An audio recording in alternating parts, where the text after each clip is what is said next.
आते हैं और वो लोग मैकेनिक से पाल्मा के बारे में पूछते हैं तो मैकेनिक उन्हें पाल्मा के बारे में कुछ भी नहीं बताता। गार्ड के जाने के बाद जब मैकेनिक पाल्मा को देखता है तो वह समझ जाता है कि पाल्मा परेशान है और उसे भूख लगी है। वह उसे कुछ खाने और पीने के लिए पानी देता है और उसे यहीं आराम करने को कहता है। लेकिन तभी पाल्मा को एक प्लेन की आवाज सुनाई देती है। प्लेन की आवाज सुनते ही वो फिर से भागते हुए रनवे की तरफ चली जाती है। रनवे के बीच में खड़ी होकर वह सोचती है कि डेविड उसे वापस लेने आया है। वहीं हम अब उस प्लेन के अंदर का सीन देखते हैं जो कुछ ही देर बाद रनवे पर लैंड करने वाला है। इस प्लेन को विक्टर नाम का पायलट उड़ा रहा होता है और इसी प्लेन में विक्टर का 8 साल का बेटा भी होता है जिसका नाम टॉम है। यहाँ पर हम एक मिनिस्टर को देखते हैं जो प्लेन में अपने कुछ दोस्तों के साथ मॉस्को आ रहे हैं। प्लेन का पायलट विक्टर जब प्लेन को रनवे पर लैंड कराता है तब वह रनवे पर सामने पाल्मा को देख लेता है जिसे देखकर वह दोबारा से प्लेन को ऊपर कर देता है। प्लेन को ऊपर करते समय प्लेन के अंदर बैठे पैसेंजर्स को झटका लगता है और इसी झटके के दौरान उस मिनिस्टर के हाथ से वाइन गिर जाती है। यह देखकर वह मिनिस्टर बहुत ज्यादा गुस्सा हो जाता है। थोड़ी देर बाद प्लेन फाइनली लैंड हो जाता है। तब सिक्योरिटी की हेड मिनिस्टर के स्वागत के लिए सीढ़ियों पर खड़ी हो जाती है लेकिन इतनी खराब लैंडिंग की वजह से मिनिस्टर उसे काफी नाराज हो जाता है। वह डांटते हुए सिक्योरिटी के हेड से कहता है कि इस कुत्ते को जैसे तैसे करके यहाँ से निकालो। पाल्मा वहीं एक प्लेन के पास खड़ी रहती है। वह प्लेन से उतरते हुए सारे पैसेंजर्स को ध्यान से देखती है और उसे हमेशा की तरह आज भी यह उम्मीद थी कि डेविड उसे लेने आएगा। लेकिन इस बेचारी को यह नहीं पता होता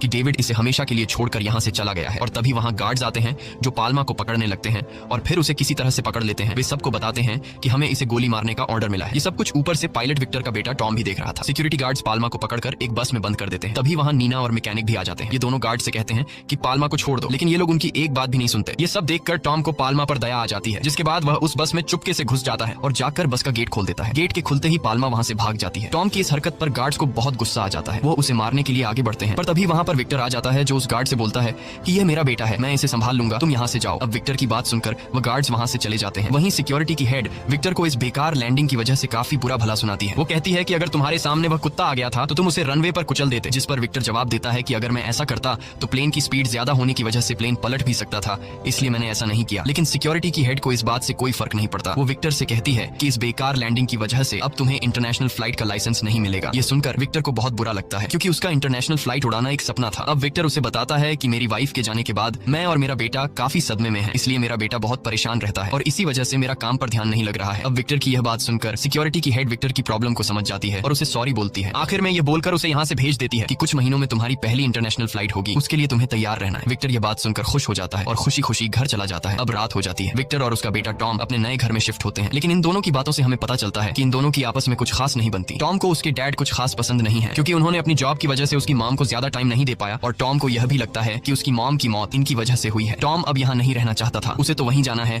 जहाँ उसकी मॉम रहा करती थी और टॉम डिसाइड करता है कि वो घर छोड़कर चला जाएगा। अब जैसे ही रात होती है और विक्टर सो जाता है तब मौके का फायदा उठाते हुए टॉम चुपके से घर से निकलकर सीधा एयरपोर्ट पहुंचता है और टिकट लेने की कोशिश करता है लेकिन उसकी एज कम होने की वजह से उसे टिकट नहीं मिलता। यह सुनकर टॉम बहुत ज्यादा उदास हो जाता है लेकिन टॉम हार नहीं मानता और वह बड़ी चालाकी से